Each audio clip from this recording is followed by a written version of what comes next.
سجدہ کرنا ہے۔ میری بہنوں، سجدہ 7 اعضاء پر کرنا ہے۔ کتنے اعضاء پر؟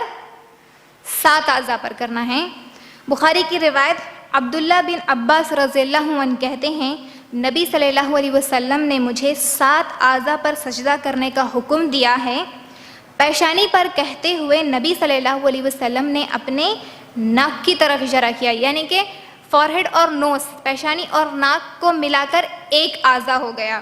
اس کے بعد دونوں ہاتھ ملا کر دونوں ہاتھ ملا کر ٹوٹل 3 اعضاء ہو گئے۔ اس کے بعد دونوں گھٹنے ملا کر 5 اعضاء ہو گئے، اور دونوں پاؤں کی انگلیاں ملا کر 7 اعضاء ہو گئے۔ تو ان 7 اعضاء پر ہمیں سجدہ کرنا ہے، اور اکثر خواتین ہماری بہت الگ طریقے سے سجدہ کرتی، جبکہ یہ درست نہیں ہے۔ سجدے میں سب سے پہلے ہمیں کیا کرنا ہے؟ اپنے ہاتھوں کو ڈالنا ہے میری بہنوں، ہاتھوں کو ڈالنا ہے۔ اور اکثر لوگ کیا کرتے؟ سب سے پہلے بیٹھ جاتے، اس کے بعد ہاتھ کو رکھتے نہیں۔ سب سے پہلے ہمیں سجدے میں اپنے ہاتھوں کو ٹیکنا ہے، اس کے بعد گھٹنوں کو رکھنا ہے۔ تو سب سے پہلے ہمیں اپنے ہاتھوں کو ڈالنا ہے۔ بخاری کی روایت ابن عمر رضی اللہ عنہ فرماتے ہیں اپنے ہاتھ گھٹنوں سے پہلے رکھتے اور فرماتے کہ رسول صلی اللہ علیہ وسلم بھی ایسا ہی کرتے تھے، یعنی کہ سب سے پہلے اپنے ہاتھوں کو رکھنا ہے۔ اس کے بعد بخاری کی روایت پیشانی اور ناک زمین پر لگائیں، یعنی کہ ہمارا فورہیڈ اور نوز جو ہے، پیشانی اور جو ناک ہے، اسے زمین پر ٹیکنا ہے۔ اور سجدے میں دونوں ہاتھ کاندھوں کے برابر ہونے چاہیے، یعنی کہ ہاتھ جو ہمیں رکھنا ہے کاندھوں کے برابر رکھنا ہے۔ ابو داؤد اور ترمذی کی روایت ابو حمید رضی اللہ عنہ فرماتے ہیں نبی صلی اللہ علیہ وسلم سجدے میں اپنی ناک اور پیشانی زمین کے ساتھ لگاتے اور ہاتھ اپنے پہلوؤں سے الگ رکھتے اور ہاتھ کاندھوں کے برابر رکھتے، یعنی کہ ہاتھ کو ہمیں ملا لینا نہیں ہے مکمل۔ اس طریقے سے عورتیں اکثر کیا کرتی؟ اس طریقے سے ملا کر جھک کر اپنے آپ کو سمیٹ کے سجدہ کرتے، جبکہ یہ درست نہیں ہے۔ اپنے ہاتھ کاندھوں کے برابر رکھنا ہے، سب سے پہلے ہاتھ کو ڈالنا ہے، پھر ہم اپنے گھٹنے رکھ سکتے ہیں، اس کے بعد زمین پر ہماری پیشانی اور ناک لگنا ہے۔ اس طریقے سے ہمیں سجدہ کرنا ہے۔ اور کچھ روایت میں کانوں کے برابر بھی کرنا درست ہے۔ حاکم کی روایت سجدے میں ہاتھوں کی انگلیاں ایک دوسرے سے ملا کر رکھیں اور انہیں قبلہ رخ رکھیں۔ جس طرح ہم رفع دین کرتے ہیں تو ہمارے ہاتھوں کی انگلیوں میں ہلکا سا گیپ ہوگا، لیکن سجدے میں جب ہم جائیں گے، ہاتھ زمین پر ٹیکیں گے، تو ہمارے ہاتھوں کی انگلیاں ملنا ہے، ملا کر ہمیں رکھنا ہے۔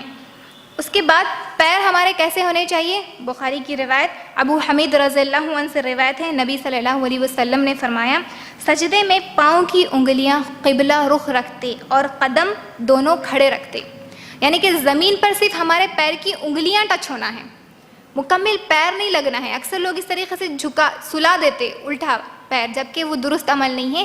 صرف ہماری انگلیاں ہلکے سے ہمیں قبلہ رخ کی طرف موڑتے ہوئے ہمارے قدموں کو کھڑے رکھنا ہے۔ یہ عمل پیر سے کرنا بہت درست اور آسان ہے، ہاتھ سے مشکل ہے بتانے میں، لیکن آپ لوگ سمجھ سکتے۔ تو ہمیں ہماری پیر کے قدموں کو کھڑے رکھتے ہوئے ہماری انگلیوں کو قبلہ رخ کی طرف کرنا ہے۔ اس کے بعد ابو داؤد اور ترمذی کی روایت سجدے میں سینہ اور رانی زمین سے اونچی رکھیں، یعنی کہ ہمارا چیسٹ زمین پہ نہیں لگنا چاہیے، اور رانے بھی ہمارے اس طریقے سے زمین پر نہیں ملنی چاہیے۔ زمین پر ٹیکنے والے صرف وہ 7 اعضاء جو میں نے بیان کیے، وہی 7 اعضاء زمین پر لگنا ہے۔ اس کے بعد کوئی بھی اعضاء نہ زمین سے ملنا ہے، نہ ایک دوسرے سے ملنا ہے۔